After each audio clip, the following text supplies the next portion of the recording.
Okay, we'll call the meeting to order. Today is Thursday, March 19th, 2026. This is the regular orderly meeting of the Nevada Board of Agriculture meeting in Sparks, Reno.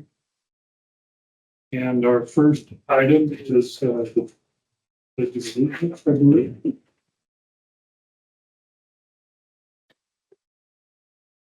I pledge allegiance to the flag of the United States of America and to the republic for which it stands, one nation under God, indivisible, with liberty and justice for all. And now we will have a moment of silent reflection for here to reflect on.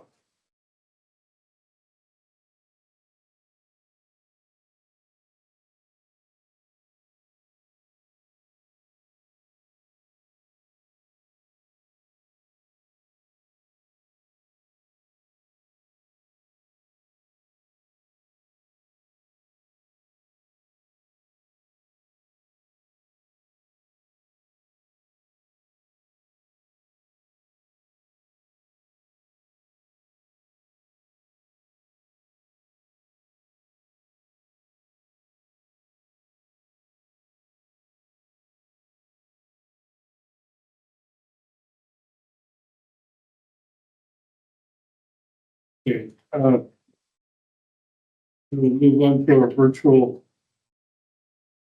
attendees. Can you tell us who we have?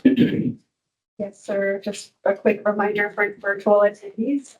All attendees joining the meeting online via Microsoft Teams have been muted upon entry. Please keep your microphone on mute and use the raise hand feature until you are called upon to speak. Raise or lower your hand. Click the raise hand icon. You will be called upon in order. Once called upon, locate the microphone icon in the meeting controls and toggle it to unmute yourself. If you are joining by phone, please press *5 to raise your hand and *6 to unmute yourself when called upon. Again, press *5 to raise your hand and *6 to unmute yourself. And Mr. Chairman, that concludes our virtual attendee reminders. Okay, thank you. So we will do roll call. Attendees in the Sparks office, please, starting on the right, would you state your name and Monica Barbosa, Administrative Assistant to the Deputy Director. Blaine Berkeley, Industry and Global Trade Coordinator. Heather Lackey, Douglas County, used to be representing Pest Control. David Ruff, representing nursery, trade and stick. Mackenzie Campbell, representing Petroleum. Arlen Higby representing Semi Range Cattle Protection. Debbie Gilmore, representing Special Crops. Craig Shade representing veterinarians? I'm Jim Snyder from Lyon County representing row crops. J.J. Goycochea, Director, Nevada Department of Agriculture. I'm Doug Ferris, Deputy Director, Department of Agriculture. Leanna Hicks, Executive Assistant. Kathy Duncan, Administrator, Administrative Services. Chad Stanovich, and Industry Administrator. Bob Rager, Deputy Administrator, Vanette Street. Peter Rolfe, Nevada State Veterinarian. Patricia Hockey, Administrator, Division of Food Nutrition, and Brittany Malley, Deputy Administrator, is also present. Megan Brown, Administrator for Plant Health and Compliance. Recently, the Deputy Administrator, Plant Health and Compliance. Sierra Russell, Public Information Officer. Thank you. And remotely. I can't see very well from here. If you could tell me who do we have on our left screen? Beginning with board members, we have Mr. Jimmy Stevenson joining via Microsoft Teams. Jimmy, if you can hear us, want to introduce yourself? Jimmy Stevenson, representing the pest control. Are you talking to me? Because your voices are totally garbled. This is Pete Paris, Nevada Wool Growers, Elko County. Okay, thank you, Pete. We hear you fine. You do not hear us? I can't hardly understand you guys. It's garbled. This is Tom Baker, semi-range board member. I can hear Pete really clearly. You guys are pretty garbled. I also heard Tom Baker very clearly, so it's something on you guys' side, because Tom come in perfectly for me here too. Okay, I will assume that's being worked on. Who do we have on the, we have somebody in Vegas, Dave, And I believe we also have Brooke joining us remotely. Brooke and Dave? Okay. Dave, would you go ahead and introduce yourself? Hello, everyone. Brooke Neubauer, serving in Las Vegas, representing Supplemental Food Nutrition from Clark County. Okay, thank you. Dave, can you hear us in Las Vegas? Yes, Dave Kuhn, representing the dairy industry, Clark County. And and Jennifer Moots, Public Information Officer for the NDA. Okay, thank you. Mr. Chair, if I can, what we have, the air is running in this building circulating because of the configuration of the microphones. You notice that it's blowing right across those microphones. That's why they're having a hard time hearing us as long as that ventilation system is on. So you're gonna have to speak up to project our voices to those microphones so they can hear us better. Until that air stops. Once that air stops, it's gonna get hot in here. So. Okay, thank you. Moving on to the next item is public comment. Do we have any public comment? Or remotely?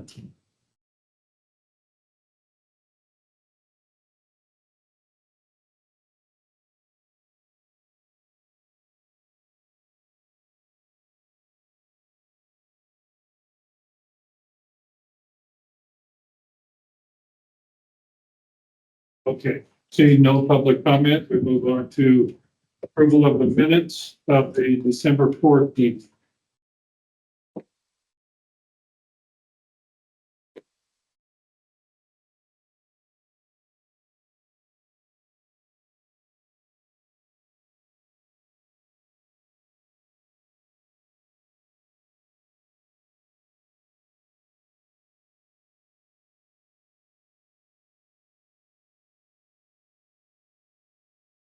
Entertain a motion when you're ready to.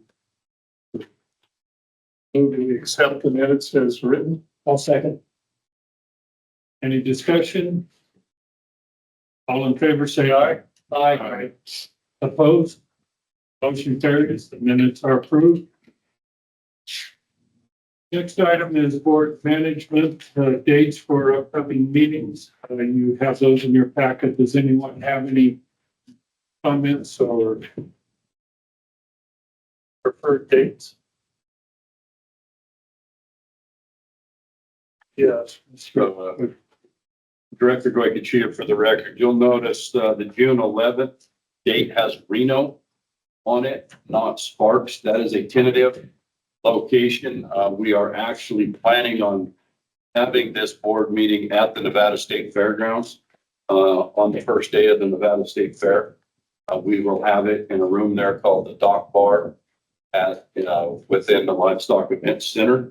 So we're working with our IT staff to make sure that that's all going to work, that we can have our remote access, but that's why it's Reno and not Sparks. That is our plan, is to have you guys on the grounds at the Nevada State Fair on that date. Again, tentative. If we run into a snag, we will have the meeting here.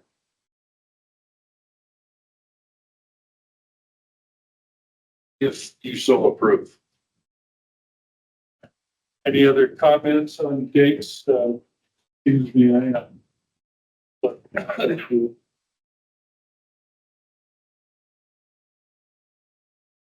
we have a motion to approve? I'll second. Discussion? All in favor, say aye. Aye. Approved, opposed? Okay, motion carries. Thank you. Director's report. You want to do your board member updates or do you want me to go? I don't care. Oh, I'm sorry, I missed that. I'm happy to go filibuster for a while. It's up to you. All right, to do that, and then we'll go to board member updates. All right, let's take things out of order. I like it. So, first thing I want to do, Aaron, are you online? If you're online, would like to come on, we have a new Deputy Attorney General. Richard has been promoted to a new level. A lot of you guys are familiar with Richard. He did a lot of work for us and was great. But we have a new DAG, Aaron Quilar. I believe he is online as well today. So I did want to introduce him to all of you. He is our legal representation through the Office of the Attorney General. And then my next thing that I want to do is I want to take a couple minutes and thank a young lady for all of her years of service to this department and to this board. She came on right during my first year as a state veterinarian, and I know I laid awfully heavy on her, and when we had some flying animal, shall we say, some flying mammal concerns across the state early on, and had to close down one large elementary school for a period of time. So Heather had elected to not reapply, and so we have, the governor has appointed her replacement, but we would be remiss if we did not thank Heather for her time. She was first appointed December of 16, correct, by Governor Sandoval, and so she had served under three governors for us, and I think we all owe Heather Lackey a big round of applause for her time and what she did for the industry, not just for her pest control side of things, but she was an invaluable member. So we definitely appreciate all you did, Heather. We're going to miss you. And so thank you very much for your time on this board. Thank you.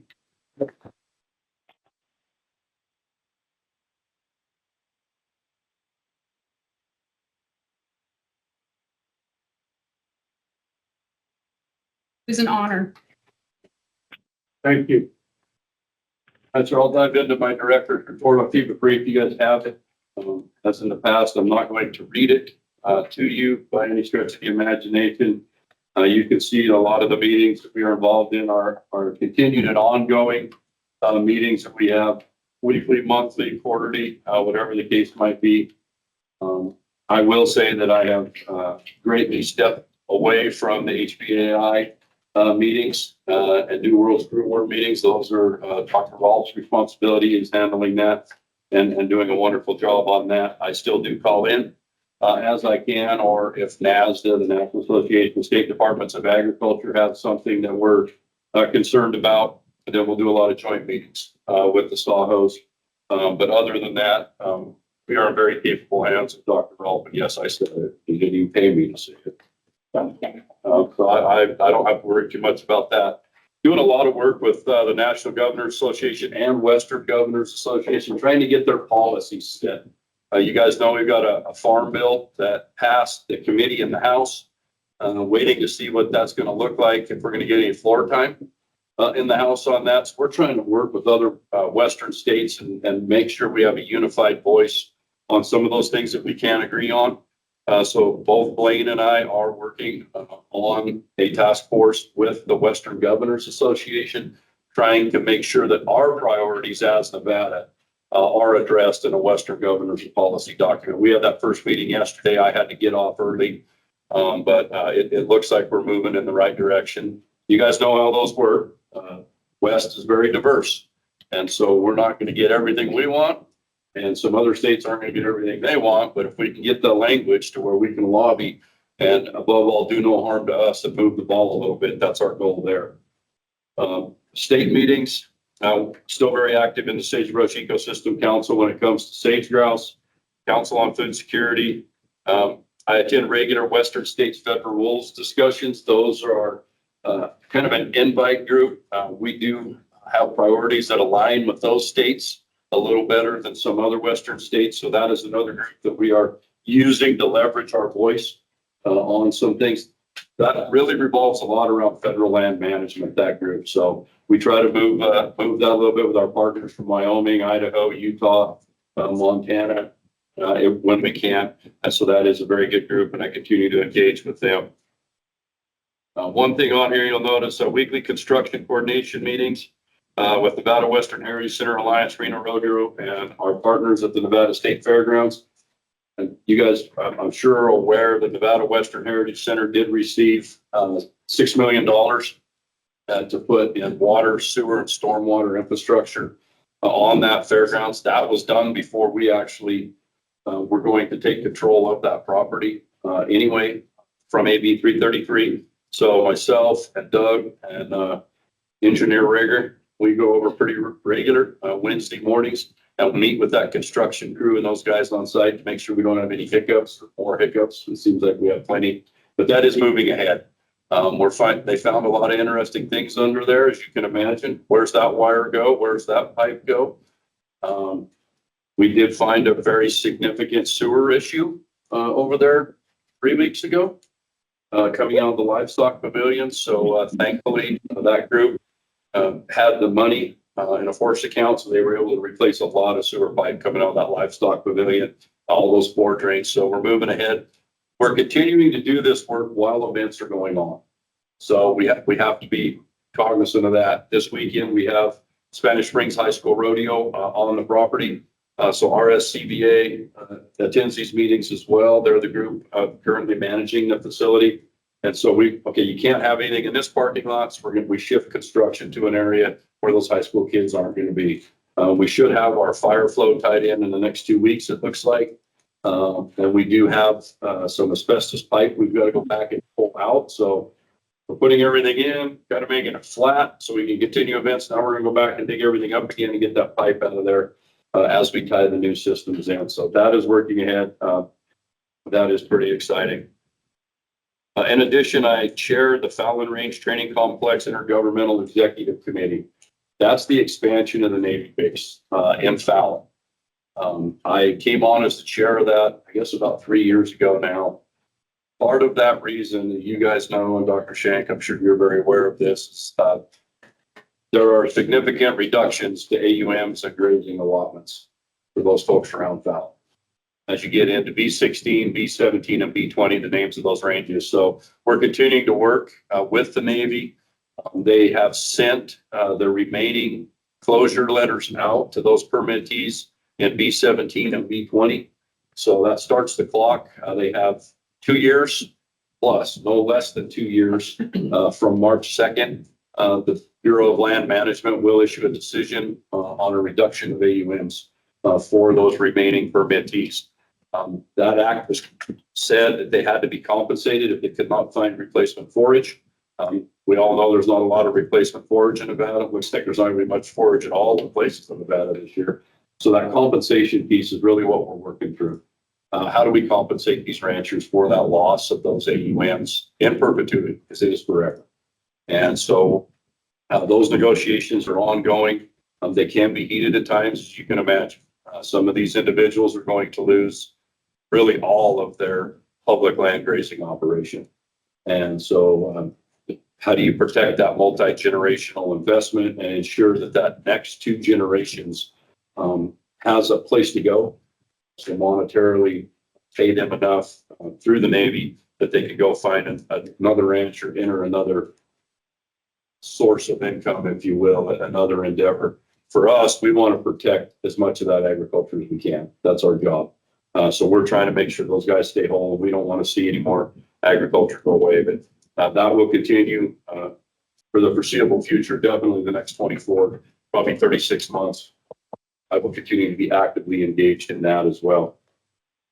A few other things I did. I did give some opening remarks to the American Sheep Industry Association. They had their annual meeting here in Reno this winter. So it was an honor to be able to welcome them from across the United States and even some international partners to Reno.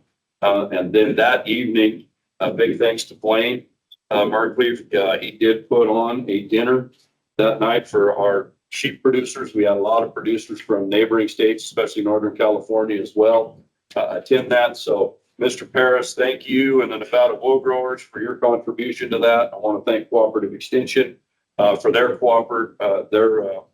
contributions to making that. It was a very successful dinner. I think everybody had a good time, aired a lot of dirty laundry. I like to tease Pete. They're not the most optimistic individuals. And that night, they definitely had a lot to say about what things we can improve on and things we need to do better as a nation and as a state. So we took that to heart, and we're trying to make some some improvements for the sheep industry to that end. NASDA winter policy was in Washington, DC in February, first part of February. I did attend that. That's where we set policy for the organization for NASDA. Well attended. I did have meetings with the FDA, USDA while I was back there, all of our congressional delegation and or staff, depending on their availability, and really made sure they understood some asks that we were going to have in regards to appropriation, not just Farm Bill, but some other things coming down the road, i.e. wildlife services, veterinary services, and APHIS. We are continuing to struggle through some of those processes. We know that a lot of that is limited by the federal budget, what they have and what they can do. We are meeting with Director Ono of Wildlife Services here, our state director in Nevada, regularly. We met again last week, I guess it was, with the animal industry folks. I'll let Chad get into that more if he wants to. But, as funding continues to get cut on that federal side, we are seeing some real impacts to that on the wildlife services side. Our state employees did get a 23% raise in the last biennium. And so, we're trying to take care of those state employees, but we do use GSA vehicles, federal vehicles for those. And so as those costs go up on the federal side and their federal budget doesn't keep up, we're having to take more out of our state budget in that cooperative agreement to cover that. So we will continue to work through that. Hopefully we'll see some relief come out of Congress with the appropriations process that could help us. And then obviously we will be going into our legislative process starting next February in Carson City. And so stay tuned for that. Pivoting back to the veterinary services side, I'll let Pete talk when they get to the animal industry if he wishes to. We still do not have a veterinary medical officer in the state of Nevada. Dr. Ramos took the early retirement quite some time ago, several months ago. So we have been without. Most recently, their emergency manager, if you will, out of Utah, Dr. Leah Trapp, announced her retirement as well. And our AVIC, area veterinarian in charge, is on detail somewhere else and is not here either. So you're looking at it. That guy over there, he is what we have for disease response. Obviously, I will do everything I can to help, but I have made that very clear to APHIS. I am continually concerned with the lack of support and what we are seeing out of APHIS veterinary services, whether it's allocation of brucellosis tags or it's the entry of data. Or if it's replacing these positions that have been vacated. We have got to have those folks on the ground. I am working with the Secretary's office on that and with the new administrator at APHIS. Hopefully we'll get something done, but it has been a little bit troublesome for us all. The other thing we're working on, Mormon crickets and grasshopper suppression. Megan and her team, I'll let her talk about that. I'm not going to get into where they are in their meetings and what they have, but I will tell you, I'm working with other Western states, again, looking for increased funding and again, looking for caveats for retreatment after that initial treatment. So we're going to have, is it 10% of the money? Is it $4.5 million, whatever that's going to be left over annually after those initial treatments that the states can go back and grab and use for second treatments, third treatments, whatever the case might be, when we see these infestations. And then we have that authority. We don't have to wait for APHIS PPQ to tell us to go ahead and go. Because that's what we tend to see. Utah's been very vocal on that. Once they do their initial treatments, APHIS disappears from Utah. That's what they kind of do here. And Utah wants to make sure they can do treatments as well. And they've said Nevada's done a very good job in the last 3 years of spending all the money, because that's what we do. We have our poop in a pile. And so when we say go, we go. And Utah's been a little behind. So we're trying to work with them and get all of our western states where there is some money left over as we get later in the summer for those treatments. I'm a little bit concerned about the new wildfire services that is being proposed. We'll see. They say no major changes for this summer as we see that new department come online and those BLM firefighters get moved away. Everybody's aware of what the weather's doing out there. When we're in the 80s in March and it's drying up, we could have quite a wildland fire season. So we are worried about our producers in Nevada. And so I am engaged heavily with BLM, with the new wildfire service, and with USDA to make sure our initial response and extended response is what it needs to be on these fires. A little closer to home, I do all the governor's sub-cap meetings still. I did accept an appointment to the governor's fuel resiliency committee. I don't think if anybody drove across and saw the difference in fuel from east to west, you can understand why we're concerned. Same in Las Vegas. We rely heavily upon California fuel, California pipelines in Nevada. We've got to do something else. So that committee is looking at some possibilities of other ways to increase our fuel resiliency. More to come on that. I know that the governor is committed to it, and that committee is very committed to making something else happen and to be able to source our fuel from somewhere else other than just what we currently have. To that, I don't know if everyone was watching the news yesterday. We do have a new director of the Department of Energy, of the Governor's Office of Energy in Nevada. Mr. James Hum was announced that he is leaving the Cannabis Compliance Board and going to Energy. That's great news for us. We work very close with Energy when it comes to our fuel. And Jimmy and I have a really good relationship. It's going to be nice to work with him on something other than listen to him for once. So I think he was pulling his hair out, as was I. So now we'll figure out the fuel deal. There will also be a change at Department of Conservation and Natural Resource. Director Settlemeyer will be stepping down from his position on March 27th. And so we will look for a new director there. So our natural resource energy cabinet stuff is shifting around a little bit, but I think we're going to be just fine. We can pretty much work with anybody, and we thank James for his service the last 3 years, and we look forward to seeing where that agency is going to go. One piece of good news, I guess, we did present our priorities to the Natural Resource Subcommittee a few weeks ago, the Interim Committee on Natural Resources. We are proposing to create a new division here at the Department of Ag. You guys know we brought over health, some staff from health. We're doing food establishments. We've been tasked now with cottage food, cottage cosmetics, which will take over in 27, in-state meat and poultry inspection, our dairy safety site. That's all food safety. And right now it's housed in the Division of Animal Industry. That is a very big division anymore. And we've got a lot of moving parts. I think we can do a better job if we create a division of food safety. The legislature has given us that. We're not asking for a whole bunch of new staff. In fact, my proposal would only be one. It would be an administrator. And we would just take existing staff and move them into that silo and more streamline that to where we would have our dairy safety folks, our food safety folks, and our meat and poultry inspection all in one area, one team, if you will. So we'll see if we can get that over the hurdle in the next legislative session. That is still being reviewed by the governor's office, but I did bring that up to the legislature. So it's public, and I wanted you guys to know that we are pursuing that as well. And then the last piece I have before I rest for questions, Ms. Sierra Russell down there has continued to work her rear end off on a lot of things, so everything from the state fair to our rebranding to just our daily communications and things that come up. But she has finally got our new ag plate approved. It went live this week. This is your new agriculture plate and FFA plate.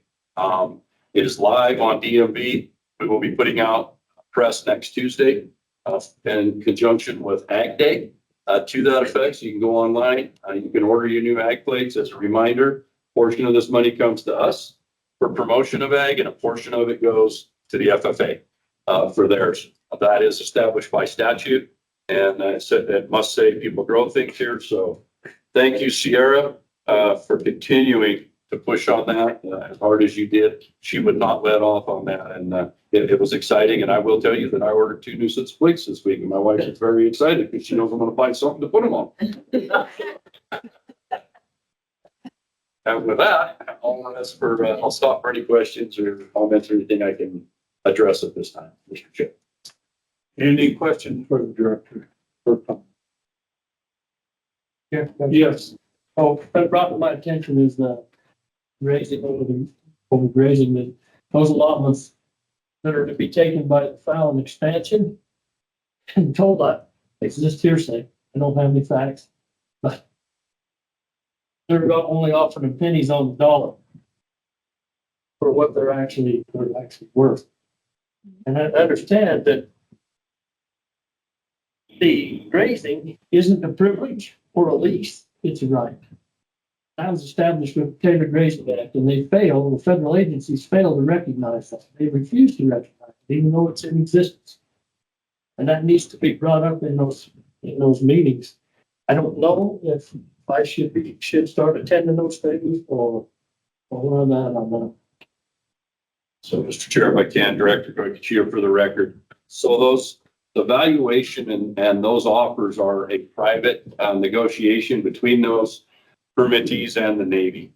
And so those conversations aren't had in the meeting, and that's part of the challenge. And obviously that's what the permittees want as well as the Navy. I don't think the permittees want their financial information disclosed in a public meeting or their business or their books disclosed in a public meeting. So they are negotiating with the Navy privately on what those offers are. I can tell you that those offers, if you were to buy those AUMs, they are more than what people are buying AUMs for today and ranches. But to Mr. Higby's point, if we're talking multi-generational, that's where the problem is. What is the definition of multi-generational? The Navy and Congress have come back to 100 years as that benchmark for multi-generational. If you have to apply the loss of the value of that AUM or what that would return to the operation over 100 years, those are a lot bigger numbers than if you're buying that ranch. And so I think, and that's what we are doing. We are providing them with information, both the Navy and the permittees, of what studies have shown AUMs are worth if you have to buy them. And then there's a 2001 study that was commissioned by this body, by the Board of Ag and the Department of Ag. In the time of Director Henderson, we worked with RCI and we submitted that report to the legislature and it was accepted. And that established a value that was returned to the rancher based on per AUM. In 2001, it was actually $1999 because it was published in 2001.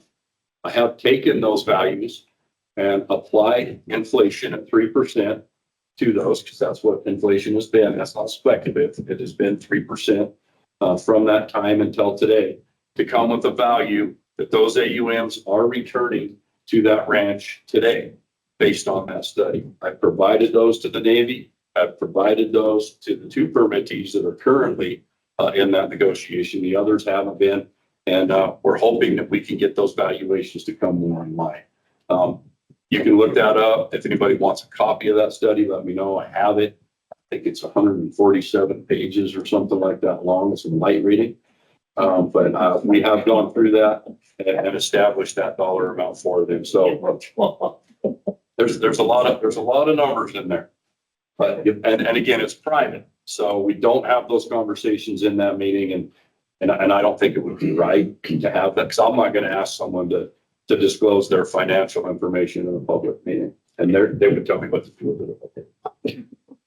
So just as kind of a backdrop, I've been through 3 different expansions with them now. Of course, that's Air Force, but you're still dealing with military. And it almost, from my experience, it becomes a bullying tactic that they use, and they use it very effectively. They not only use it on us, they use it on foreign countries, they use it. And unless you got the support of the state behind you and your grazing boards and the support that they need, they're going to get into the deal. That's just my experience. Any other questions for me? Comments?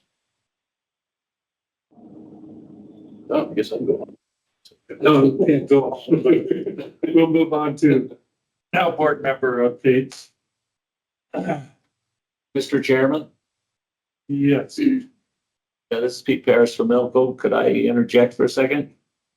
Yes, go ahead, Pete.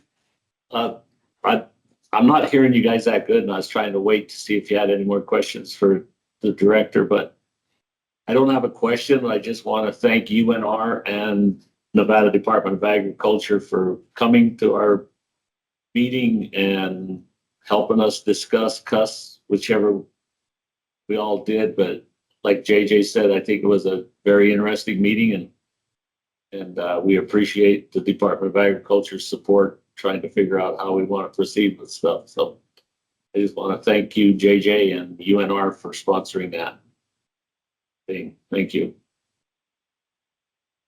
Okay, thank you, Pete. Are there any other remote comments or questions for the director? Okay, then we will move on to board member updates. David? All right, David Ruff for the record, nursery industry here. And so I must say that since our last meeting, it's been a little tumultuous in the nursery side. I'm aware that some 26, 27 years ago, a law was passed about Japanese beetle potential infestations in the western states and the Western Compliance Agreement. I've been working a lot with Megan here and with Ray as far as trying to understand this. And what ended up happening is Oregon went and defunded their Japanese beetle program up there at the last legislation. And so material that was slated to come into Nevada was put into a quarantine after February 15th.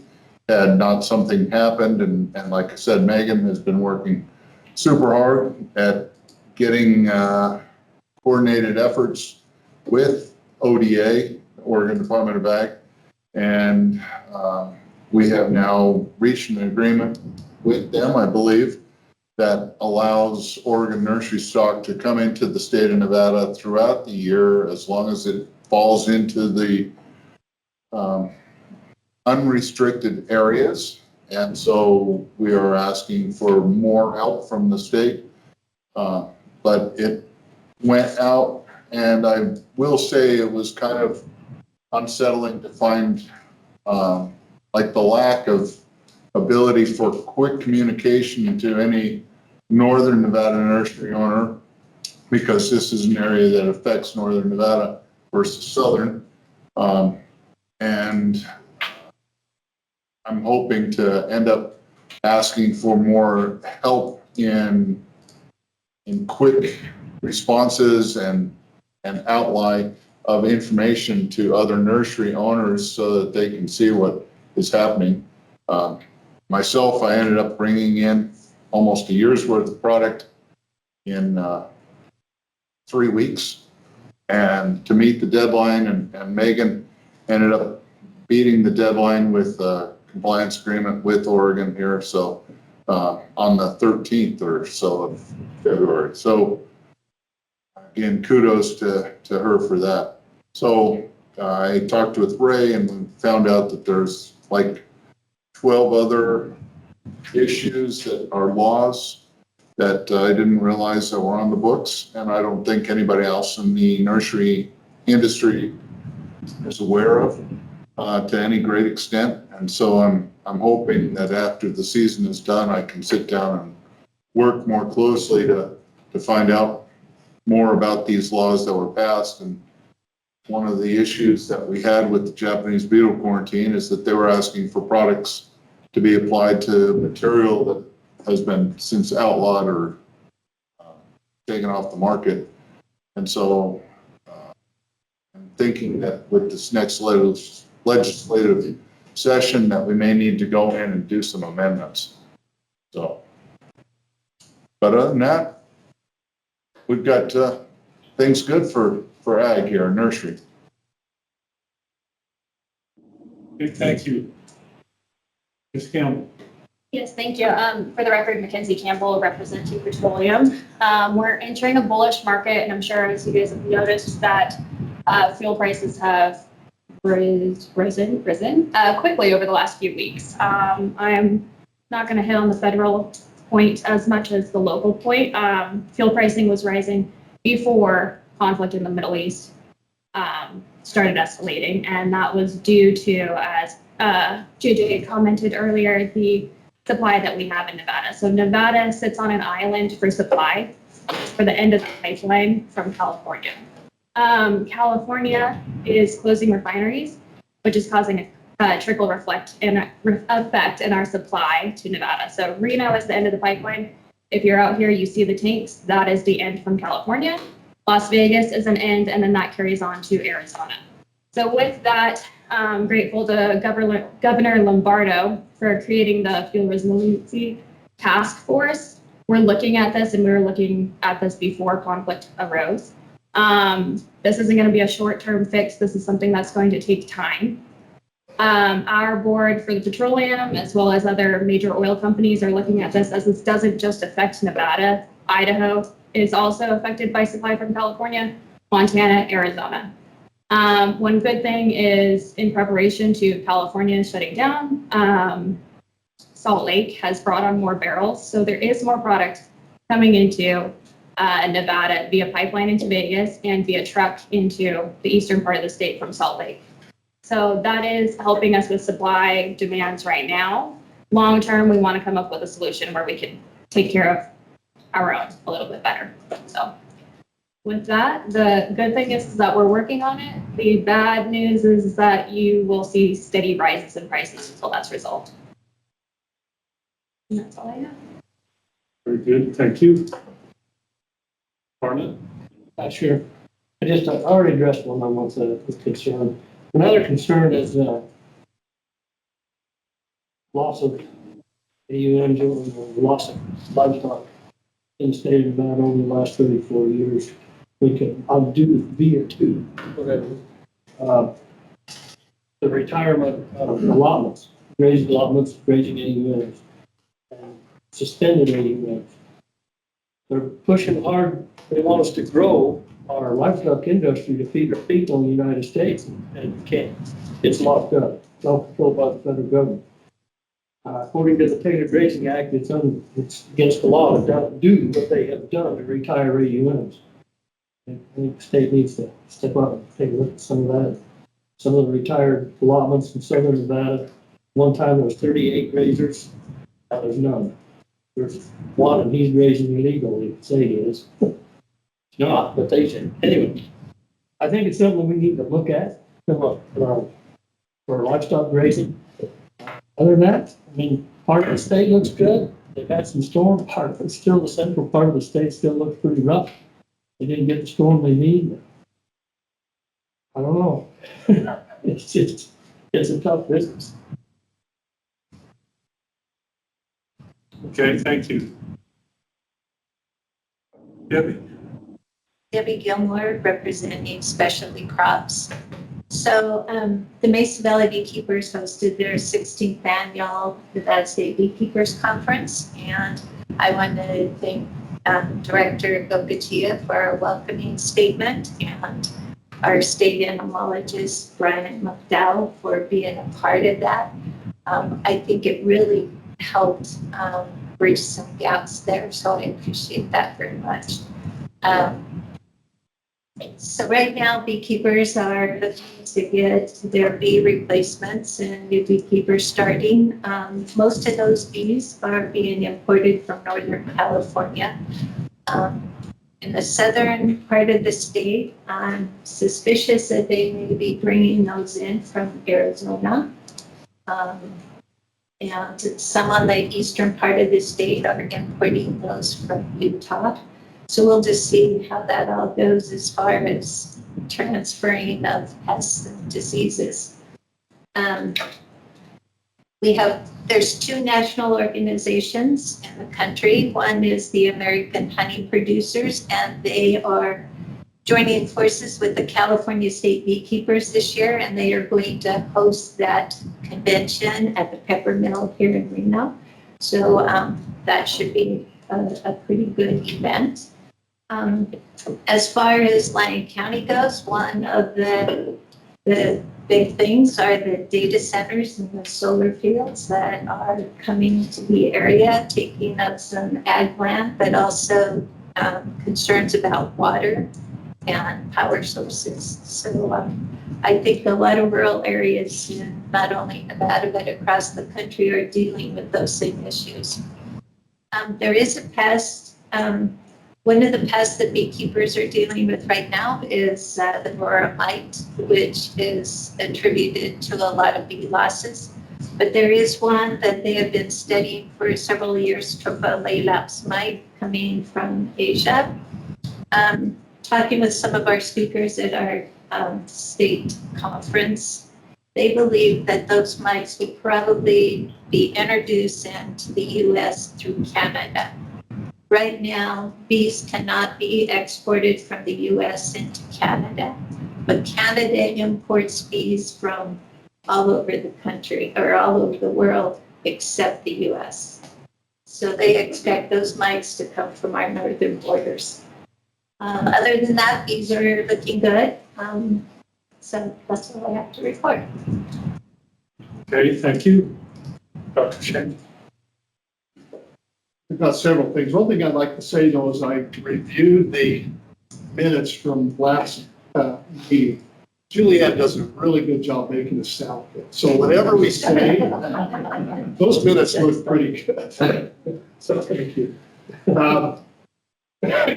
I had the opportunity to attend a board meeting of the Nevada Veterinary Medical Association board. I'm not a board member, but allow access to that. So most of this information about the new veterinary schools that are up and coming, that are going on, this is a report from that meeting.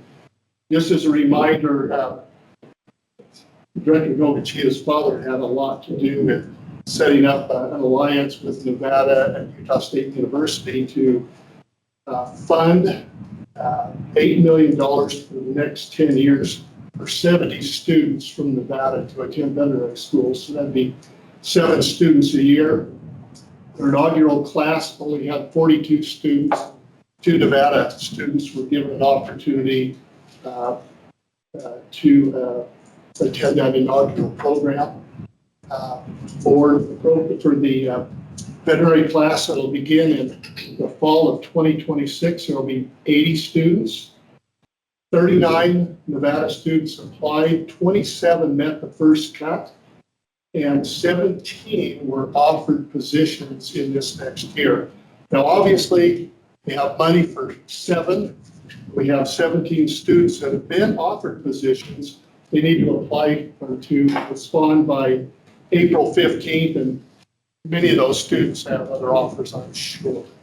Through the WICHE program, there are also 4 students that will be funded through other WICHE schools that will accept Nevada students. So I guess everybody's jumping on the bandwagon to start veterinary schools. Rosemont University is a private veterinary school. They also, I think, said, if I'm right, they have other programs, not just veterinary, but they have nursing and other programs that they do. They hope to be at least provisionally accredited and start their first class in 2028, and that'd be 100 students. Those won't all necessarily be from Nevada because it is a private school, so they'll accept students from wherever. University of Nevada just had a meeting with the committee called Board of Regents just earlier this month, and they would like to propose a veterinary school in Nevada. They have another board meeting in June and hope to have the full committee there and get approval. From what I understand, in that board meeting that was just held, nothing was said about Rosemont School or USU's, Utah State University's program. So it's likely that the University of Nevada will be a veterinary school. And I'm good with that. They hope to have that up and running by 2028 or 2029, if I'm right. I think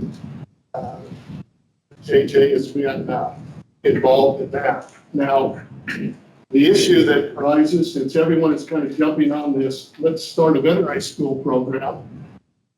There's just not enough instructors. Last report, they have nearly 500 funded positions in veterinary schools for instructors, but there's a deficiency. So there are professors that are doing online, they're wearing 2 or 3 hats, situated at one university, but doing online courses to make things work. So the other thing, veterinary school is expensive, but the big, beautiful bill put a cap starting July 1st of this year that tuition cannot exceed $50,000. Most veterinary schools exceed that. So that's going to put a few budget constraints in some of these universities. And there's mud flying in the wind. It's not mud, Dr. Shank. Other end of the cow, sir, other end of the cow. It's a public meeting, we want to stay.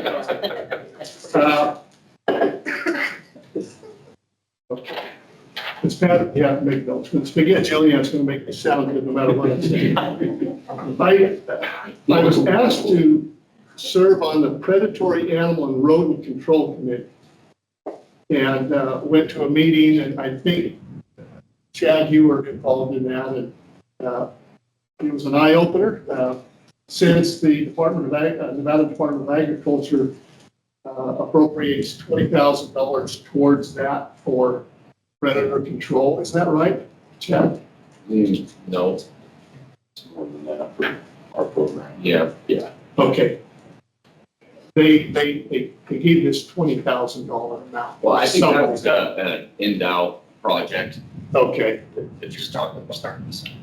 all right. Well, it could have been our startup site that you were talking Okay. about, that's 10,000 a year. Okay. It's $1 million. Which brings up this question. At our last board meeting, we've had a lot of issues trying to control starlings, and since they can be a vector for highly pathogenic avian influenza, my question was, can we start the poison to these birds earlier?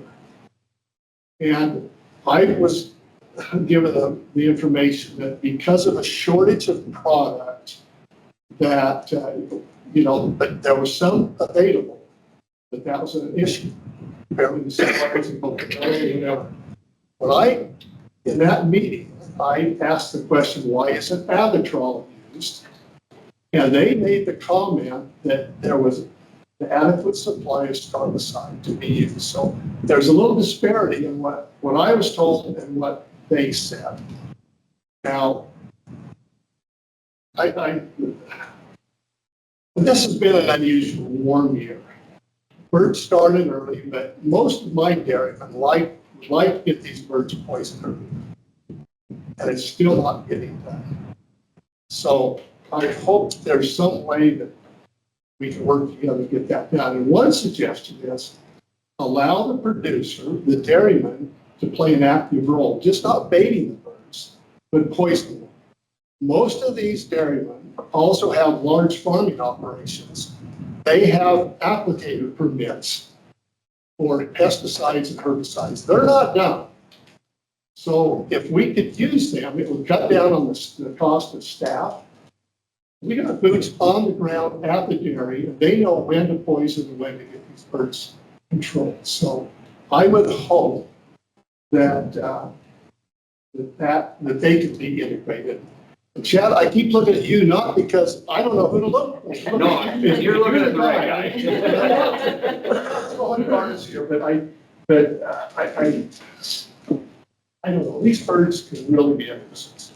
And I think if we could determine the amount of feed that's spoiled and consumed by these birds, it's incredible. Luckily, I don't think we've had any HPAI outbreaks from what I've been reporting. We're now in a different class 4 status or whatever. So, okay. One other question, maybe, well, this will be for Chad during your report. Okay. Don't dump it into me. Let me just, I guess, since I might represent Churchill County, the good news, I guess, is the fact that we're gonna get 100% water this year. You say, how is that possible? Well, we have storage at Lake Tahoe that's ours. And so we hope that we'll have a pretty good year. I know that Harlan, we're all concerned about the rain and that, but Nevada didn't become a desert because we got rain every year. So we know how to survive even though it's tough. Right, Harlan? Right. Improvise. Well, that's in my. Very good, thank you.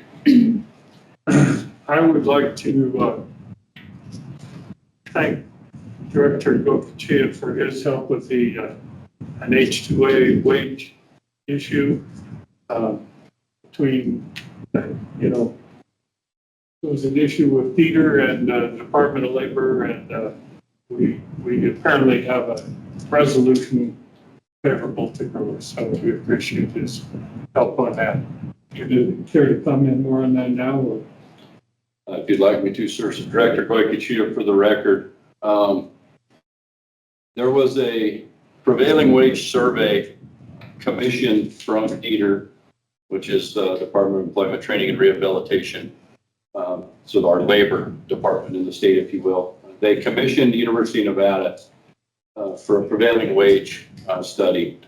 And there was some staff turnover right when that occurred at Dieter. And so the instructions given to the University of Nevada were not clear on what needed to be done for that prevailing wage in regards to sitting H-2A visa contracts. They accepted a survey that was returned from University of Nevada, but it was not specific to a certain job or a geographic area in the state. For example, it wasn't, a lot of states will do it for pruning of Macintosh apples, for example, those trees, or picking rocks on a potato picker line in Idaho in a certain county. It was very broad. Well, when Dieter received that, their new staff accepted that survey, and it was flawed. Not because of what UNR did, they did what they were told to do. And that was accepted by Department of Labor, which really threw our H-2A contracts into a mess for the year, and wasn't going to be fair to those coming in to work, and it wasn't going to be fair to the employers who rely upon those H-2A contracts. Unfortunately, it was taking an extended period of time to try to get Department of Labor to the table on what we needed to do to get that survey withdrawn or rescinded. And I was asked to play a role in that because we represent agriculture. And so I did interject in that. And I want to thank Provost Thompson at University of Nevada and President Sandoval for agreeing to have the conversation. And we sat down and we talked through why it was a problem. We also had our congressional delegation. I met with them in DC and on multiple phone calls, and staff here in state for our delegation to make them understand why it was flawed. And as of yesterday morning, Department of Labor did rescind that survey. And so we are back to AWAR, adverse wage rate, for our contracts that will be upcoming. Or if the language was written into those, if you could go AWAR versus prevailing wage. So we did get to resolution. It took a lot of time, and I think we should apologize as a director and as a state to the producers and to the employees that were coming in that it was so confusing. That will not happen again, I do not believe. We've been given very clear direction from the executive branch to make sure it's right in the future and those surveys are right. But we don't play a role in that as the Board of Ag or the Department of Ag, but thankfully we were in a better position than some to get to the right people and to have those conversations. So UNR did send a letter after they understood the problem, asked for it to be rescinded, and it was rescinded. So that was the role we played in there. And thank you guys for the faith in me and allowing me to get out over my skis at times and to engage in things like this that really matter for agriculture, because it got a little hairy for a while. You think the conversations about Navy expansion were tough. We had some pretty tough conversations in close rooms. The learning curve was like this for me. I understand a lot more about labor law and H-2A than I ever thought I would, and I'm done. I'm not going to learn anymore. Very good, thank you. Yeah. I would thank also our congressional representatives, particularly Senator Cortez Masto's office was helpful in this. The other thing I wanted to bring up, Board Member Gilmore and I had a conversation coming into the meeting regarding the onion export numbers here. And looking at those numbers, at least on the surface, or as a percentage, there's a drastic reduction in the what do you call it, the phytosanitary certificates issue. I'm not sure how meaningful that is. I know we did not have a great onion marketing year. On the other hand, these numbers represent a fairly small portion of the total crop.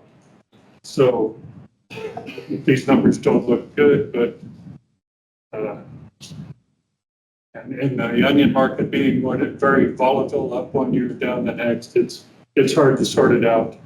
But that certainly is a concern, at least for the onion shippers. And that's all I have. Chairman Snyder, maybe I could add a little bit to context for the onions. I actually spoke to Perry and Sons a couple months ago regarding this issue, and we spoke with Stephen Horsford's office about the issue, as well as they had meetings with the agriculture negotiator with USTR. And a big request was kind of that we start maybe instituting a tariff rate quota on onions coming in from Mexico, because they can produce it at a cheaper volume, and our retailers here in the United States can get cheaper onions from Mexico than they can from our domestic industry. So we're working through some issues to help kind of correct and hopefully have a solution, maybe not necessarily in the near future, but working towards something sort of like a tariff rate quota to set a cap on imported onions that are coming in. Okay, thank you. Are there any export restrictions going into Mexico? There's been from the Mexican side. Yeah, there's been some challenges. Obviously, if in Mexico they can use their own domestic supply first, they're going to use that at a cheaper rate than importing it from the United States. So there's that issue, but I think too there was in the past maybe some additional phytosanitary inspections that were prohibiting our U.S. onions from entering that market at a larger volume than what we were trying to export to Mexico. So maybe, I don't know if that sounds familiar on the plant industry side. So if we were to impose some kind of restrictions, would they not reciprocate with their own restrictions? Is that? It would be difficult because we're talking about USMCA at this point, right? And the negotiations with our agreement between Mexico and Canada. It's a free trade agreement, right? So we'd have to be careful and nimble when we talk about that specific topic. But in the past, there used to be a symbiotic relationship because the US would produce onions during a specific season of the year, and then Mexico would produce onions in a specific season of the year. But now, specifically in the US industry, it sounds like we're able to preserve onions for a longer period of time throughout the year, that we can now, domestic industry can now supply our domestic consumption year round now. That we're not in need of Mexico's seasonal imports as much, but that doesn't mean Mexico stops producing onions. So I think that that's probably, yeah, a broader conversation with USMCA. Okay, very good. Thank you. Okay, is that it for board member? Yep. Oh, remotely. Dave, do you have anything for us? Oh. Dave Coon? Oh. Mr. Coon? Thank you, Mr. Chairman. I had difficulty hearing that. The dairy industry is doing well. I'm happy to report. It is undergoing a noticeable transformation with the focus being on high protein products, just such as cottage cheese, yogurt. As a matter of fact, as a point of information and interest, cottage cheese was up 20% in sales nationally last year. So that demand has created some shortages, but no doubt the market will catch up with itself. But I can report that plant-based milk substitutes are going through somewhat of a maybe a leveling off or even a decrease. With at the present time, fluid milk representing about 90% of the market. The administration's 2025 through 2030 dietary guidelines strongly affirms that dairy's role is an essential part of a healthy diet. And that has given a little shot in the arm or a boost to the industry. And the Federal National School Lunch Program is actually now allows schools to sell whole milk to the students. So the industry is moving along at this present time. We know that as in any food industry, how critical it is to have continued growth and insurance that all is well within the industry. And that only comes by guaranteeing quality through proper inspections and oversight. And I can say once again that the Nevada Department of Agriculture is dedicated to that. So thank you. Thank you. Ms. Newbar? Good morning, everybody. SNAP benefits have changes for able-bodied adults without disabilities that were supposed to go into effect March 1st have been postponed until May 1st. So that means that benefits will continue through April 30th. That relieves some immediate pressure on the free food system. We were expecting a surge in need, but that surge will now be May 1st. So that gives us a little more time to plan. We are also seeing new populations enter the free food system. TSA agents are currently working without pay, again, due to the partial government shutdown. And many are turning to food banks, pantries to bridge the gaps. Things like this are really important because it signals that food insecurity is expanding beyond what we've traditionally seen. And that again puts pressure on the system. From where I sit, there really are two systems fighting food insecurity. There's the TFAP and SNWP programs, and then there is the broader free food ecosystem. We do not easily absorb surges or expansions beyond what we've historically seen or serve.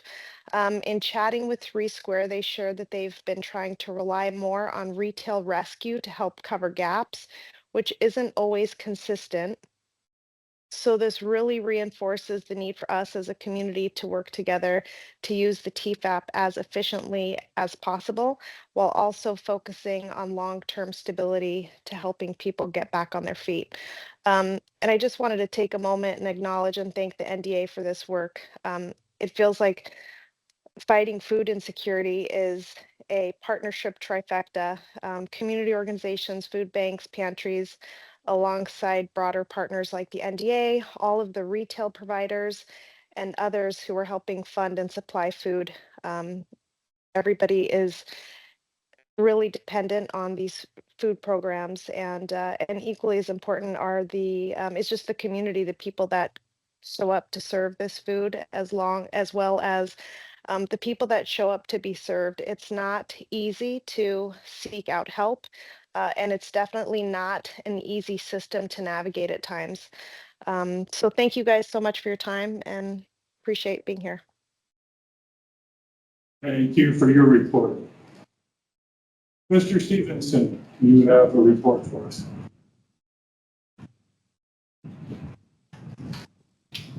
Jimmy Stevenson here, representing pest control industry, Clark County. Just want to thank Heather as a whole for our industry for representing us all the way back to December of 2016. Appreciate your efforts to protect and help the pest control industry out. Thank you. Hot topics for us right now are mosquitoes are heating up again in southern Nevada. Sorry for the dog barking in the background.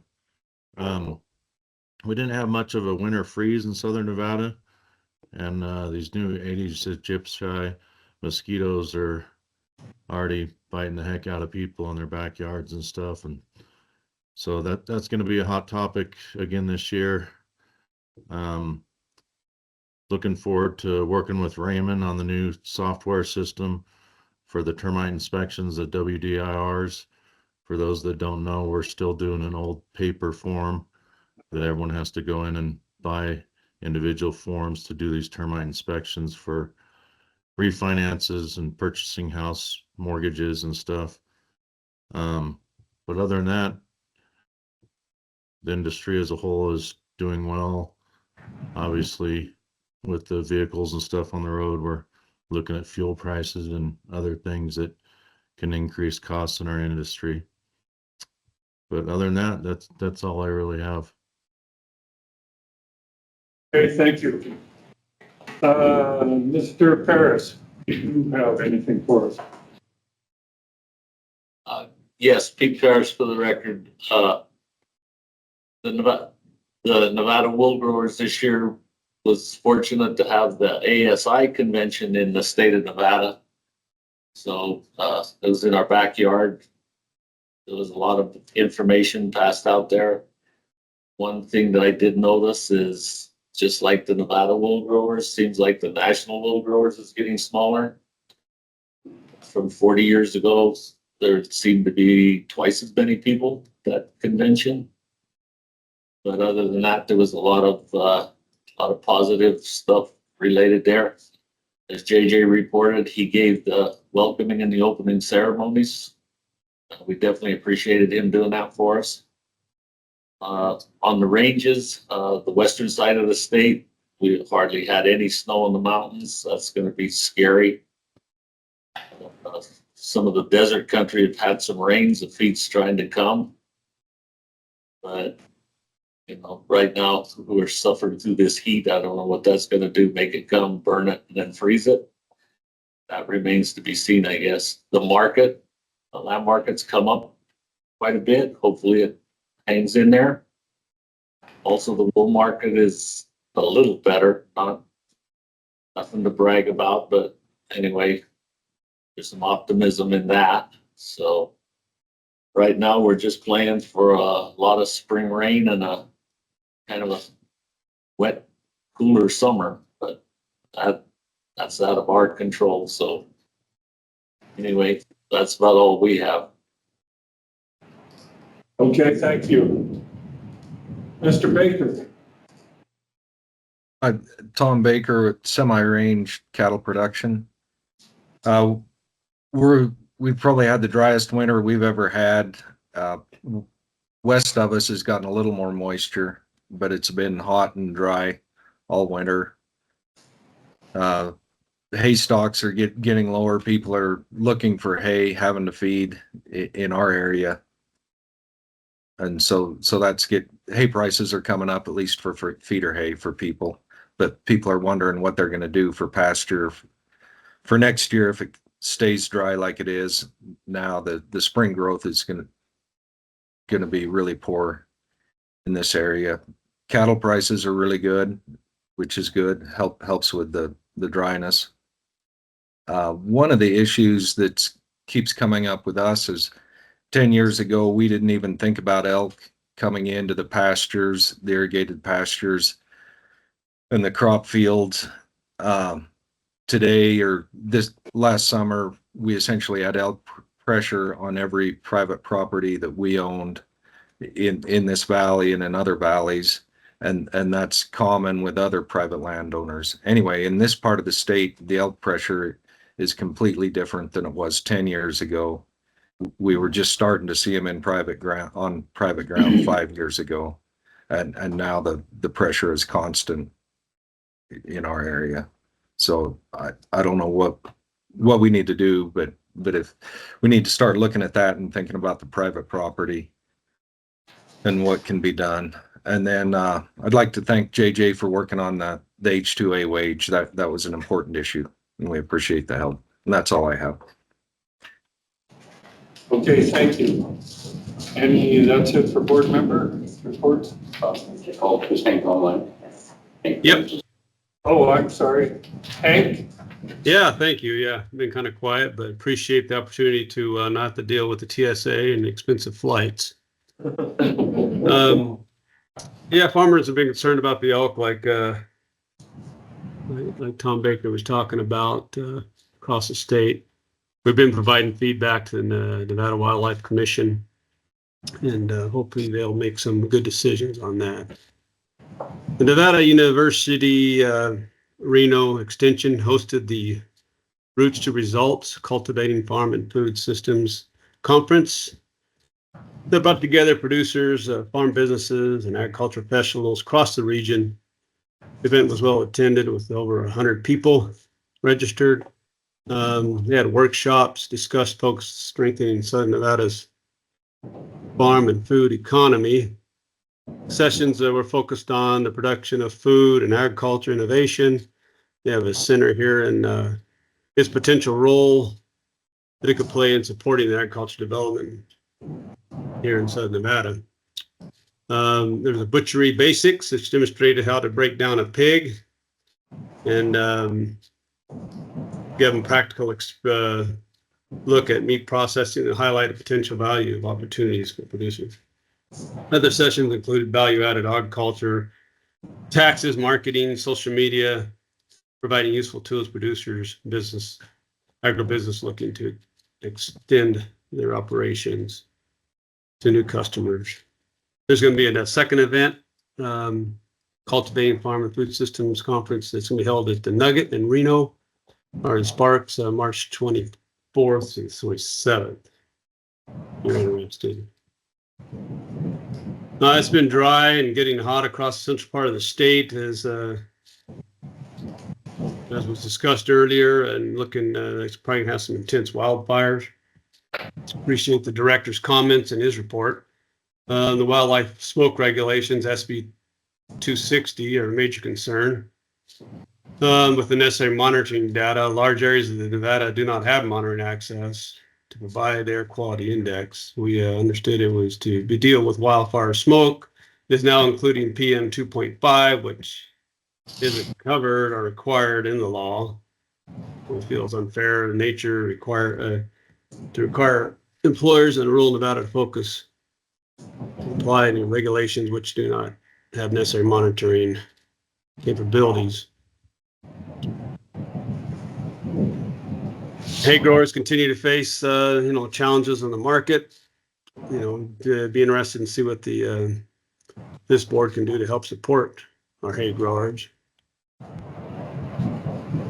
We're looking forward to the state fair, first time in a long time. Not looking forward to the rising fuel cost. I thought it was kind of cool that the world rodeo champions were invited in the White House and gave the president a cowboy hat. If you haven't seen that, take a look on the internet. Don't be fooled by the AI and vision of the president riding a bull, though. On a personal note, the state swine population is going to increase here shortly by 30%. We're putting up 2 more barns, and We're having our open house, Las Vegas Livestock, Spun on the Farm on March 28th. I believe I sent an invite to the Board of Ag to be distributed. We're welcome to have you attend. We're going to have live food or live music and food and drinks and show people how to recycle 50 tons of food scraps a day and introduce public to ag culture. And that's my report. Okay, thank you. Moving on to administrative services, Ms. Buckle. Hello, Kathy Balkin. Kathy Balkin, for the record, Administrator for Administrative Services. I'll pull out my quick presentation and I'll have on budget account here after my quick board report. All right, so as mentioned earlier, the State Fair of Nevada is returning June 11th through the 13th. The 2026 Nevada Craft Beverage Passport 5-year edition was released on January 30th. We had several communications come out from Sierra and her team. We had 67 public records requests that were received in 2025 and 66 have been processed year to date and 20 for 2026. We had 3 outreach events from our ag literacy. And then fiscal services has been busy. We did kick off the budget build for the 28-29 biennia. And then I will do a quick overview of the animal industry budget account 44-7, which is livestock enforcement. All right, livestock enforcement, it's budget account 4557. It's funded by general fund and cost allocations. So one position of our agriculture police officers, one position is funded 50% by budget account 4545, and then the 4 other positions are funded 50% by budget account 4546. Budget account 4545 is plant health and compliance, and budget account 4546 is part of the animal industry. And then all positions are funded with 50% of general fund. So looking at the revenue that has come here, appropriations, you can see for 23, 24, 25, and then the 26 budget. And then currently our year-to-date actuals on how we receive the money. So it's a cost allocation transfers from budget account 4545 and budget account 4546. So as you can see, year-to-date, we're completing transfers every quarter. So we'll have a couple more to do to hit that revenue.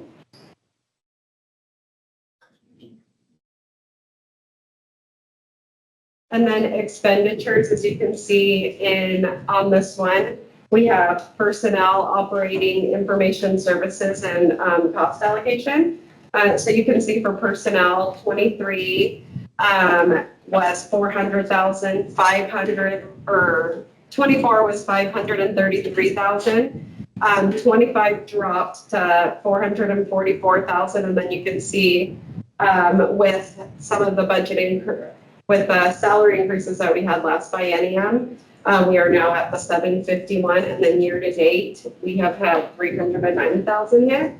Operating, small operating in here, which is due to tort claims for these positions, and then information services, some of the fees that we pay to the governor's technology office is what hits this. So currently we are at 2,500, and then our cost allocation that hits the different budget accounts. That is all I have in the report. Okay, any questions for Ms. Belk? Okay, thank you. Chad Sestanovich. Right, for the record, Chad Sestanovich, Administrator at Animal Industry. I will get into 1339 here in a minute.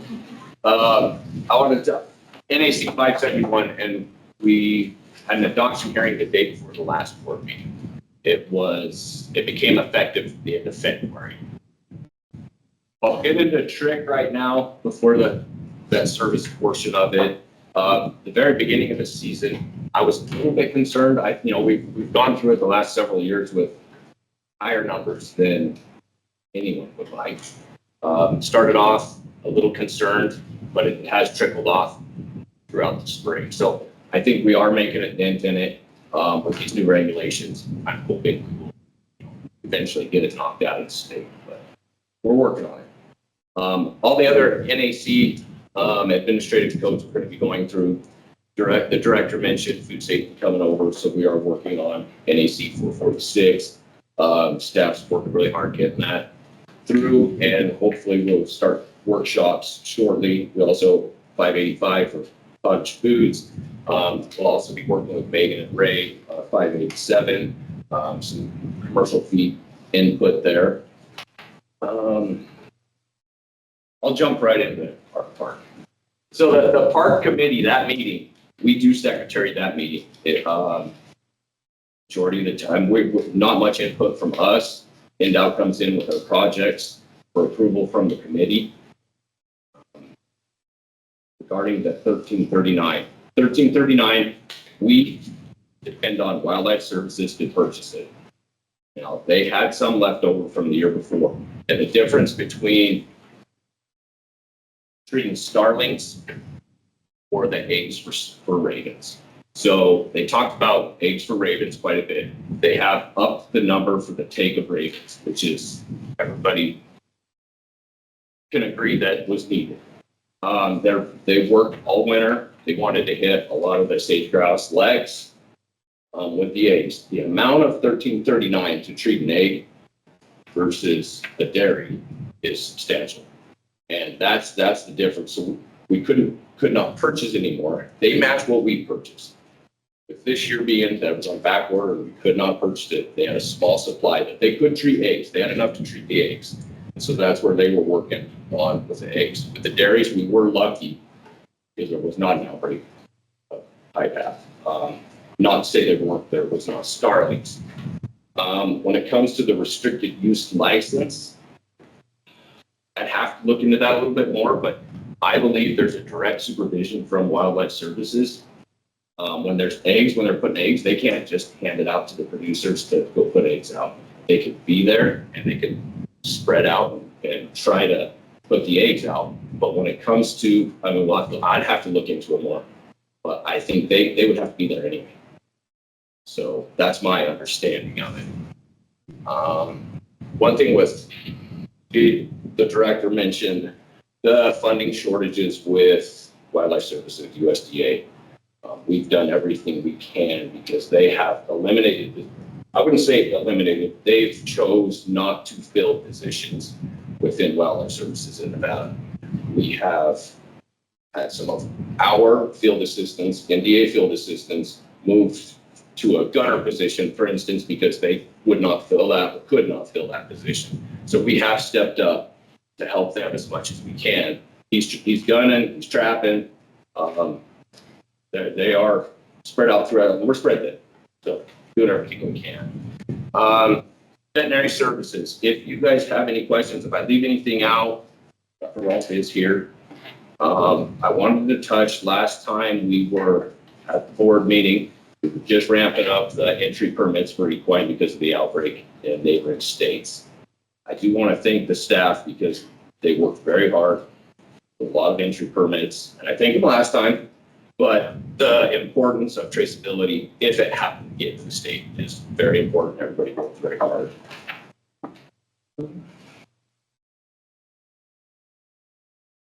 End of report. Dr. Shank, do you have any questions? These are easy. The funding for the RFID tags for Brussels, those will be free again to producers. That's questionable. We have purchased tags this spring. We've gone through the majority of our supply. We're waiting on USDA. Dr. Rolfe has been working with them. We depend on a large shipment from them. Yeah, Pete Roll for the record. So it's been a little bit of controversy, I understand. Being a mandatory OCD state, we have a high demand for a certain number of tags. And being a requirement since last November, it is what it is. We did secure quite a few more tags this year, taking it and fighting bolts and strings. And we received about 45,000 tags, which we're pretty much out of. Those are free allotment from the USDA. So I found a few discrepancies in some reporting and some numbers that have been tracked. Once again, USDA issued a little bit, and it brought that to attention to top of cattle health. I'm hoping we're going to get somewhere so that they realize that we could use more tags we get, but it's never a guarantee. So we try our best to allot those fair way we can. So I don't have a number yet. They just don't put that up for bid. I've been told they will. The USDA has the money secured for 26 for their tags to provide to the states, but they're only going to put bid that at the end of the month into next month to the contractors to see where they're going to buy them from. So I don't even know what number yet. Well, the only reason I ask is so we know how to set prices for most tracks, whether it's, so if we get them free, we're not going to charge producers for those. Fully understand. Yeah, I'll keep you apprised as soon as I know, but I don't know that I'll hear until, probably won't know what our allocation will be until May, honestly, but. Sure, okay. The director, do I get you for the work? One thing to keep in mind, I know we don't want to go there, but some have, Dr. Shank, is we don't have to use the orange brucellosis tags. We like to.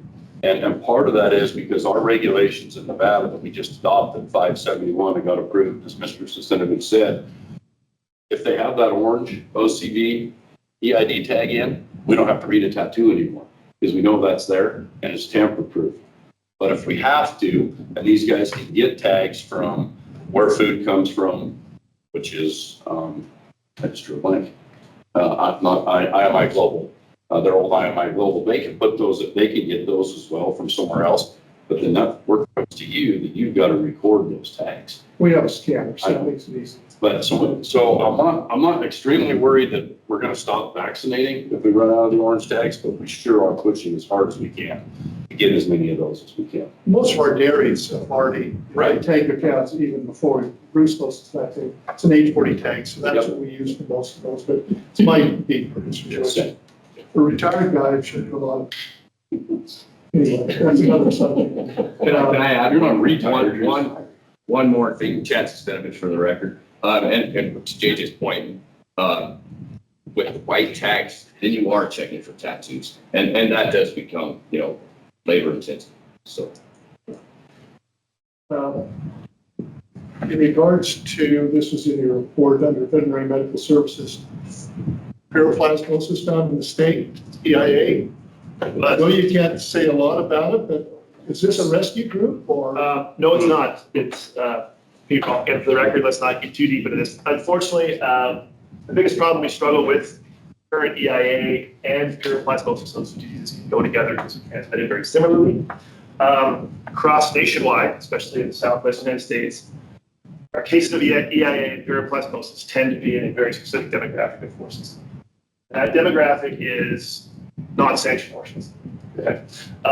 And most of that in the work that might be about is iatrogenic. It means these people don't follow great principles. Some of these horses may have come from Mexico illegally at times. Lots of them come off with sanctioned tracks, but their practices, they're not regulated. They do medicate these animals. They basically match race these horses against each other. But they spread the disease amongst themselves. So every once in a while, it's very difficult to find them all. They can go under the woodwork. A very astute veterinarian, after what's happened in Texas over the last year and a half, decided that they're not coming into their hospital from this demographic without being tested, because these guys routinely don't test their horses. And so the risk of the general population is not big, but that's where we find them. So tracked that horse down, subsequently went back out, investigated the other ones, down to 4 more. So in paraplasmosis, like I said, oftentimes they'll have both diseases. So we trace them as far as we can, but sometimes they're the dead end. But that is unfortunate. That's what we deal with EIA and paraplasmosis in horses, is in that demographic. Now, do they often treat those? Those horses have all been euthanized. Oh, okay. Right, because you said there was gonna.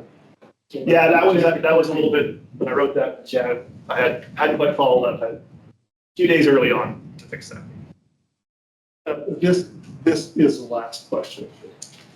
They, under the dairy processing auditing, they checked a bunch of stores for illegal dairy products. Is that sale of raw milk or what? I could even imagine an illegal dairy product to be in a retail store.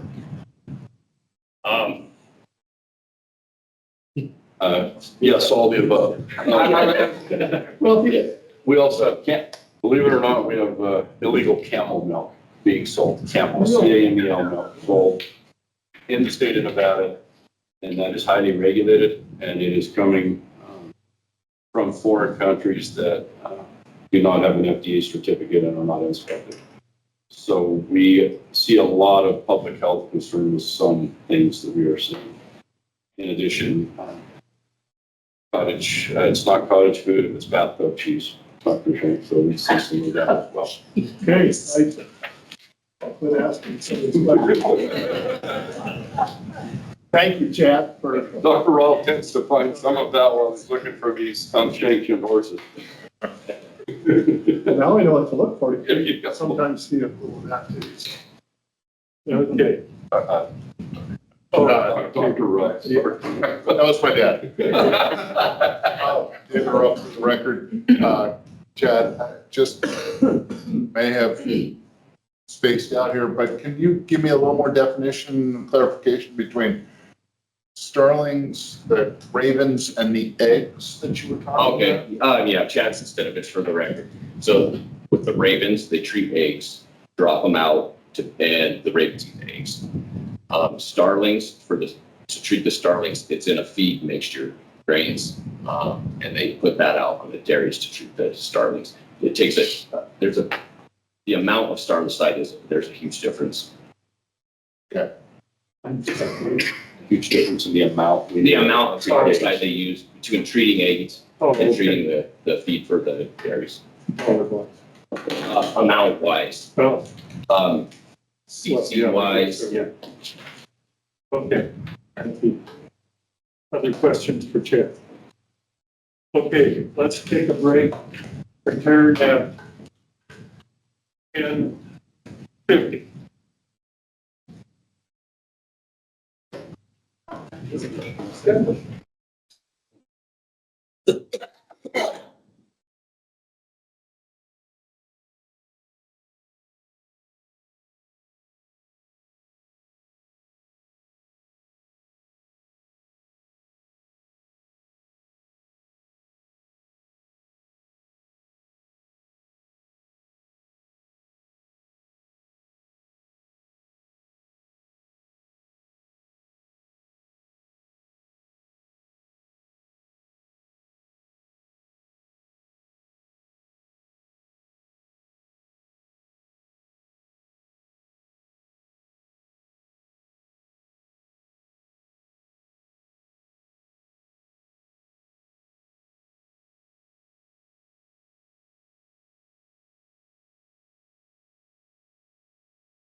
Next item is food and nutrition. Good morning.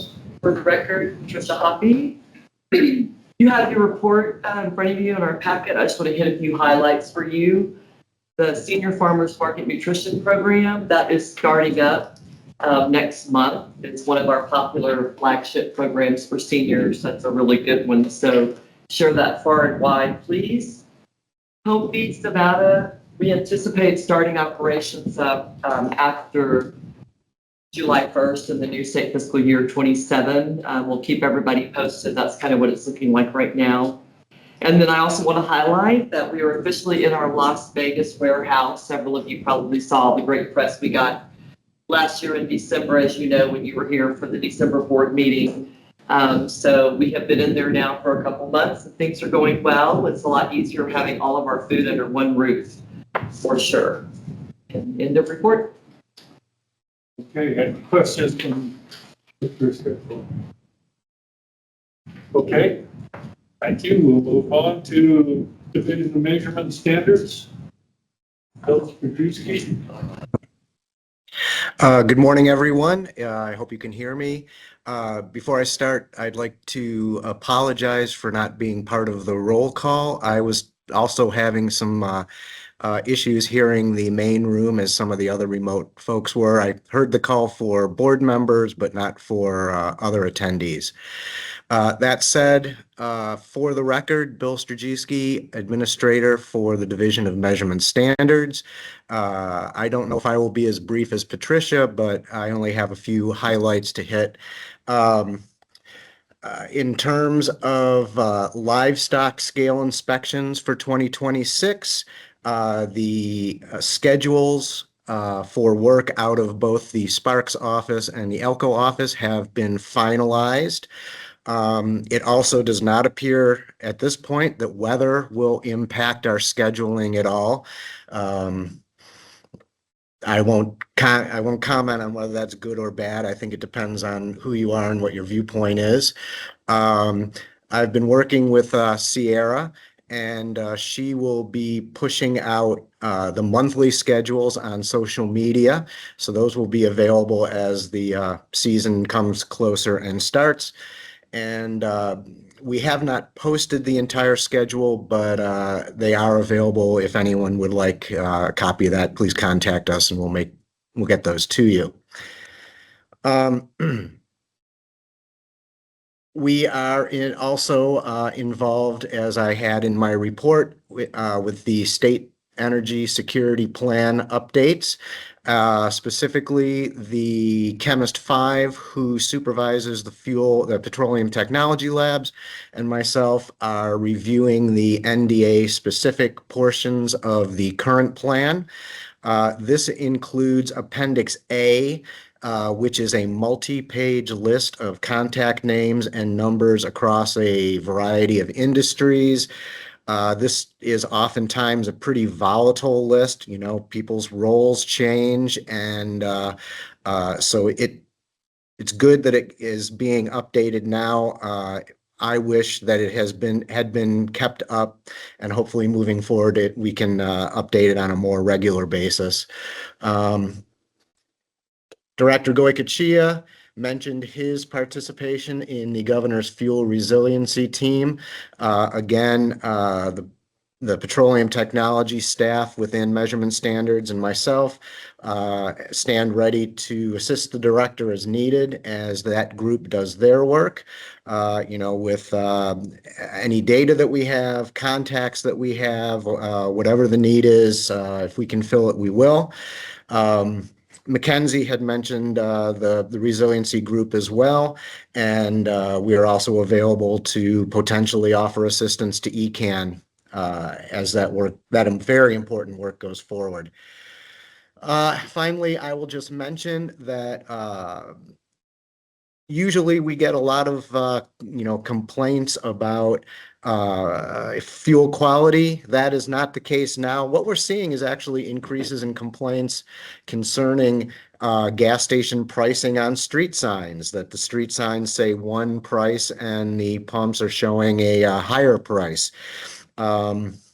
I'm probably taking advantage of the fuel price volatility, but these are clear violations of NRS 590, and it is exactly one of the important things that we sought to correct with our bill in the last legislative session.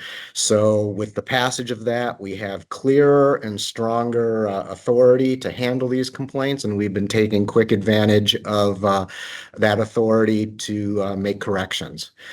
With that, I would be happy to take any questions, but if there are any for me, thank you. Any questions for Bill? Okay, thank you. Thank you. Division of Plant Health and Compliance. Again, Brown. Good morning. My name is Megan Brown, for the record, Administrator for Plant Health and Compliance Division. We implemented a workshop for NAAC 557 related to hemp and updating our federal definitions. We had one participant in that workshop. We have a hearing scheduled for April 14th. It'll be hosted here out of the Sparks office as well as remote and Elko and Las Vegas as well. To mirror some of the work that the directors was doing, I wanted to comment on a few things that I've been working with the director's office on related to comments on BLM activities related to grazing, recreation, and mine expansion, ensuring that the department is engaging in those processes where they impact noxious weeds or livestock grazing. We also participated in comments on the Fallon Fire Plan for the expansion, ensuring that the fuel loads are, in commenting related to the fuel loads and modeling that are provided in that plan. A lot of fuel modeling and data collection happened while grazing was occurring on all of those different expansion areas, P17 specifically, and concerns that new data collection needs to be made once grazing has been removed and true fuel loads can be evaluated on that. To provide a little bit more context on the table related to onion shipping and some of the differences between the decrease in onion export, a lot of this is from Canada. The department does not regulate or inspect domestic onion shipments, and so this table only reflects exports, if that's where our engagement part is in our ability to do the phytosanitary inspections. And so we've seen a huge decrease in the Canadian market. I think for some of the reasons that Blaine talked about, as well as other tariffs and other issues. And so that decrease is mostly related to Canadian exports. For our licensing and enforcement program, at our last meeting, we talked about the trainee program, applicator trainee program that was successfully implemented following SB 159. We have had 24 applicator trainees that have taken advantage of that and have seen that in all 3 offices. We have seen a strong increase in testing. I would like to congratulate our Sparks office. We test 6 folks here, but we have 282 have tested so far this year in Sparks and 339 in Vegas. And so our staff here has taken on quite a bit of workload. In our noxious weeds program, we have been working on a Vetnada infestation in Washoe Valley. The department has used some grant funds to purchase herbicide and is sharing that with both our state and private landowners to encourage treatment in that process. Our entomology program has, with our new state entomologist, has worked on modernizing our approach for education and enforcement related to Africanized honeybees in Southern Nevada. Information went out a week or so ago related to not only that, but also the permit for movement of honeybees, managed honeybees in and out of the quarantine zone. So there's information about on our website related to those informs. As the director mentioned, we have started our 2026 Mormon cricket season. We hosted meetings throughout the state with our partners at APHIS Plant Protection Quarantine the week of February 23rd. We have only received 3 reports in Mormon cricket so far, 2 in Eureka County and 1 in Lander County. We have been working with APIS and our partners. All of the agreements are up to, APIS has completed their environmental assessments as well as received all of their requests for treatment from the Bureau of Land Management. So once we are in the treatment window, we'll be able to implement it immediately. For our allium program, we have also seen and expect to see an increase in garlic acreage for our garlic seed certification program. In our native seed program, we went through a round for our foundation seed and had seen an increase this year. This year, we're going to be seeing 65 acres of Great Basin wild rye in a producer down in Central Nevada. So they received 450 pounds of bulk seed and look forward to seeing how that goes. And we are about to implement our final contract grow-out solicitation. If you have more questions, I'm happy to answer any of those. For our Sagebrush Ecosystem Program, we saw 7 new ranches in Northern Nevada begin the process for enrollment in the conservation credit system. This is an increase. A huge shout out to Skylar, who is our member on the Sagebrush Ecosystem Council, Sagebrush Ecosystem Technical Team, has been working hard with our current enrollees as well as getting new members. He has also been working, as well as I have been, with U.S. Fish and Wildlife Service to ensure coordination with the services rollout of a conservation benefit agreement for sage grouse and ensuring that it aligns as much as it can with the Nevada Conservation Credit System, so that enrollees that are in the Conservation Credit System will be able to, if they would like to, enter into a conservation benefit agreement with Fish and Wildlife Service. For those that don't know, conservation benefit agreement is the Section 7. It used to be Conservation Credit CCAA. Conservation agreement with assurances is what it's. Anyway. That's the last one, yeah. Yeah. Anyway, they combined it into a CBA, so all Section 7 consultation. So these are for listed species for private landowners to enter into an agreement with Fish and Wildlife Service for take for any species that are on their property. And we would like to see as much correlation, actually direct correlation, between the conservation credit program and those, so that they can get federal protections if the sage grouse is listed. The department has also been working to launch our wood destroying pest inspection reports.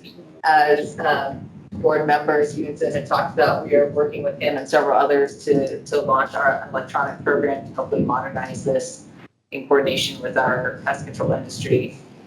And as our nursery representative talked about, we have also been in coordination with the Oregon Department of Agriculture related to the Japanese beetle and ensuring that shipments of nursery stock into Nevada are pest-free, and so that we can remain in our status from the Japanese beetle-free state.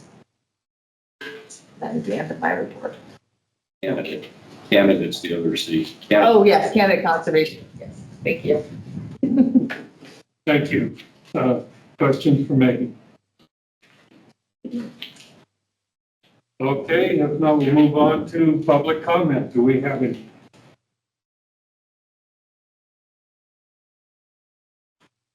Okay, seeing none, final roll call. Is everybody still present? Sorry. All right, we have a motion to adjourn. Move to adjourn. All in favor, say aye. Aye. Opposed? Motion carries. We're adjourned. Thank you all very much. Yeah.